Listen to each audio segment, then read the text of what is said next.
Kitab 1 Samuel.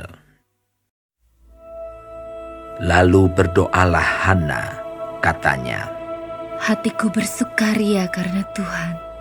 Tanduk kekuatanku ditinggikan oleh Tuhan. Mulutku mencemoohkan musuhku, sebab aku bersukacita karena pertolongan-Mu. Tidak ada yang kudus seperti Tuhan, sebab tidak ada yang lain kecuali Engkau, dan tidak ada gunung batu seperti Allah kita.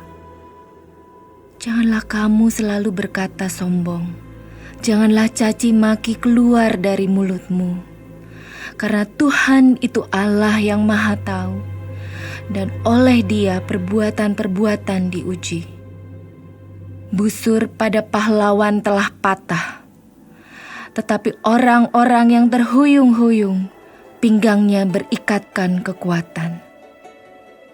Siapa yang kenyang dahulu, sekarang menyewakan dirinya karena makanan.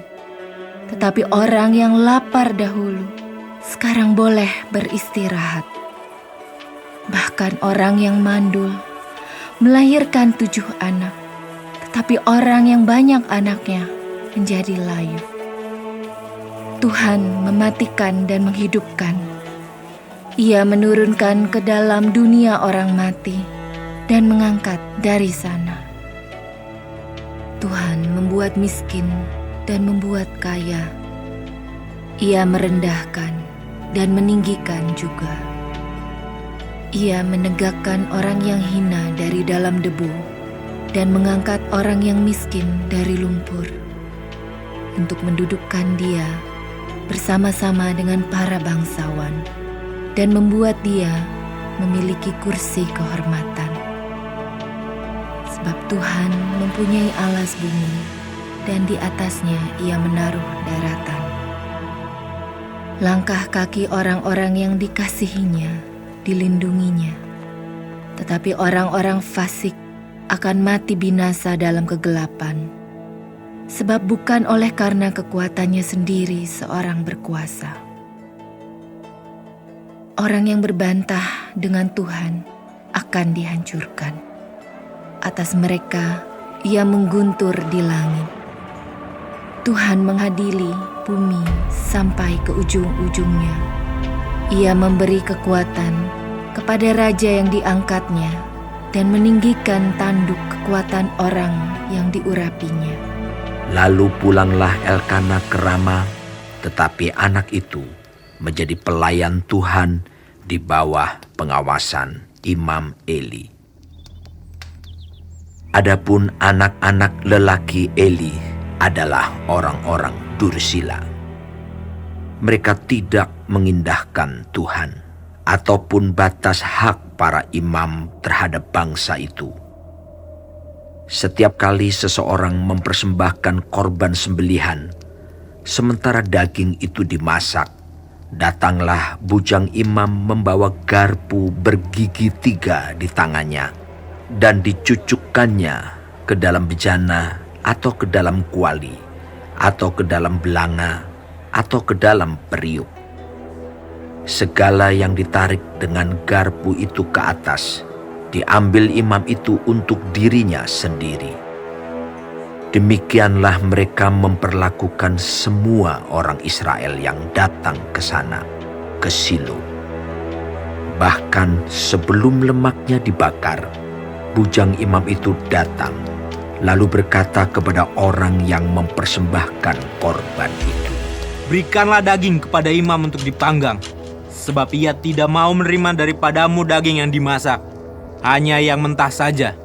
Apabila orang itu menjawabnya, "Bukankah lemak itu harus dibakar dahulu? Kemudian barulah ambil bagimu sesuka hatimu." maka berkatalah ia kepada orang itu, "Sekarang juga harus kau berikan. Kalau tidak, aku akan mengambilnya dengan kekerasan."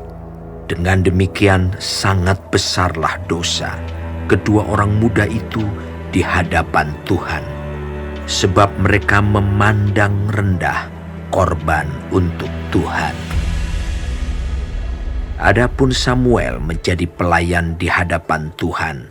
Ia masih anak-anak, yang tubuhnya berlilitkan baju efod dari kain lenan. Setiap tahun ibunya membuatkan dia jubah kecil dan membawa jubah itu kepadanya apabila ia bersama-sama suaminya pergi mempersembahkan korban sembelihan tahunan. Lalu Eli memberkati Elkana dan istrinya, katanya, Tuhan kiranya memberikan keturunan kepadamu dari perempuan ini, pengganti yang telah diserahkannya kepada Tuhan.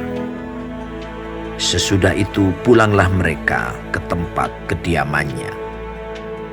Dan Tuhan mengindahkan Hana, sehingga dia mengandung dan melahirkan 3 anak laki-laki dan 2 anak perempuan lagi.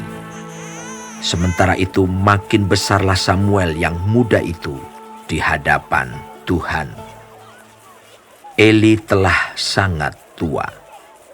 Apabila didengarnya segala sesuatu yang dilakukan anak-anaknya terhadap semua orang Israel, dan bahwa mereka itu tidur dengan perempuan-perempuan yang melayani di depan pintu kemah pertemuan, berkatalah ia kepada mereka, Mengapa kamu melakukan hal-hal yang begitu?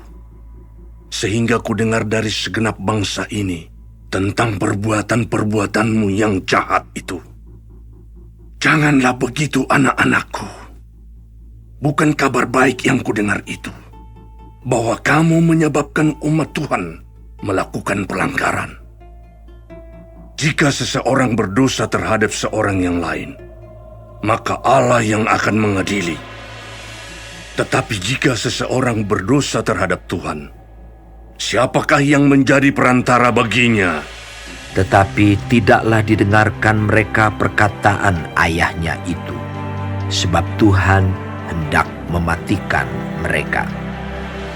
Tetapi Samuel yang muda itu semakin besar dan semakin disukai, baik di hadapan Tuhan maupun di hadapan manusia. Seorang abdi Allah datang kepada Eli dan berkata kepadanya, Beginilah firman Tuhan, bukankah dengan nyata aku menyatakan diriku kepada nenek moyangmu, ketika mereka masih di Mesir dan takluk kepada keturunan Firaun. Dan aku telah memilihnya dari segala suku Israel menjadi imam bagiku, supaya ia mempersembahkan korban di atas mezbahku, membakar ukupan dan memakai baju efod di hadapanku. Kepada kaummu telah kuserahkan segala korban api-apian orang Israel. Mengapa engkau memandang dengan loba kepada korban sembelihanku dan korban sajianku yang telah kuperintahkan? Dan mengapa engkau menghormati anak-anakmu lebih daripadaku, sambil kamu menggemukkan dirimu dengan bagian yang terbaik dari setiap korban sajian umatku Israel? Sebab itu, demikianlah firman Tuhan Allah Israel. Sesungguhnya aku telah berjanji, keluargamu dan kaummu akan hidup di hadapanku selamanya. Tetapi sekarang, demikianlah firman Tuhan, jauhlah hal itu daripadaku, sebab siapa yang menghormati aku akan kuhormati, tetapi siapa yang menghina aku akan dipandang rendah.